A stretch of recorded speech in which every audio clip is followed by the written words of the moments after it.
நாளைக்கு காலைல எந்திரிச்சா எலக்ட்ரிசிட்டி இல்லையா, இது இன்டர்நெட் கூட இல்லையா? என்னடி சொல்ற? நீ என்ன சொல்ற? வார் வந்தா இன்டர்நெட் கட் ஆகுமா? சரி, இப்போ ஃபுல்லா கட் ஆகுமான்னு கேட்டிங்கன்னா ஃபுல்லா கட்டே ஆகாது. இன்டர்நெட் பார்த்தீங்கன்னா ரெஸ்ட்ரிக்ஷன் தான் பண்ணி வைப்பாங்களோ தவிர ஃபுல்லா இன்டர்நெட் கட் ஆகாது.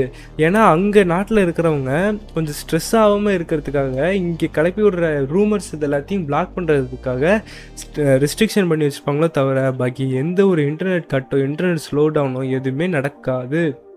ஒன்றே ஒன்று தான், வீட்டில் அதிகமாக கேஸ் யூஸ் பண்ணாதீங்க, இண்டக்ஷன் ஸ்டவ்ஸ் அதிகமாக யூஸ் பண்ணுங்கள், கரண்ட்டில் ஓடுற மாதிரி ஸ்டவ்ஸ் யூஸ் பண்ணுங்களோ தவிர பாக்கி கேஸை அதிகமாக வேஸ்ட் பண்ணாதீங்க. அதே மாதிரி பெட்ரோல் டீசலையும் அதிகமாக வேஸ்ட் பண்ணாதீங்க.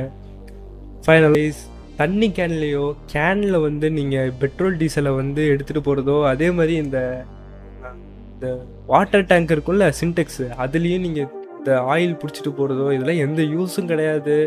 எதுக்குடா பைட்ல தண்ணி, எதுக்குடா பைட்ல தண்ணி? நீங்கள் உங்களுக்கு தேவைங்கும் போது போட்டுக்கோங்க. இதுவே நமக்கு வந்து பாதி பெட்ரோல் டீசலை கம்மி பண்ணிடுது. அதனால இந்த மாதிரி மக்கள் பண்ணாதீங்க, மக்கள் இதை தவிர்க்கணும்.